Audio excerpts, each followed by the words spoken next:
Sosok David yang menjadi korban penganiayaan Mario Dandi Satrio kini tengah ramai diperbincangkan. Anak pengurus GP Ansor itu kini terbaring lemas di rumah sakit setelah mendapat perlakuan kasar dari Mario Dandi. Sempat koma selama 3 hari di rumah sakit, sosok David ternyata pernah membuat orang yang mengenalnya berdecak kagum.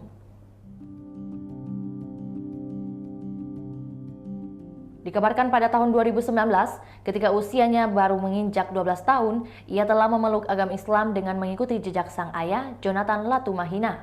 Momen David menjadi mualaf pun sempat diabadikan dan dibagikan kembali oleh akun NU online.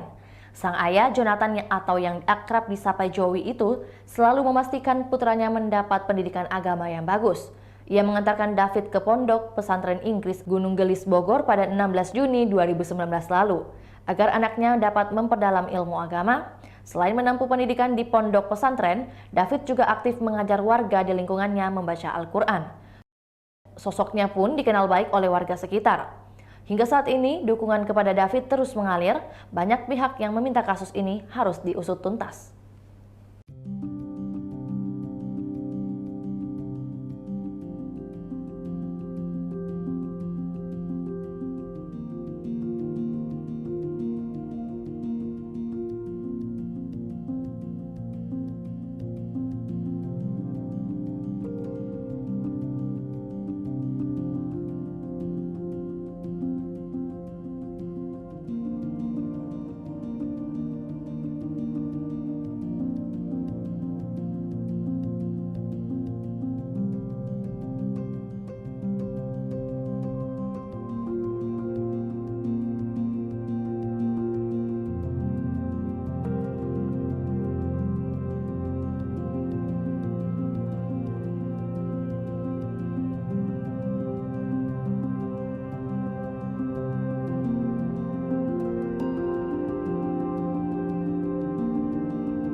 Itulah tadi berita hot news kita pada hari ini. Saksikan berita hot news lainnya hanya di kanal YouTube dan Facebook Tribun Timur.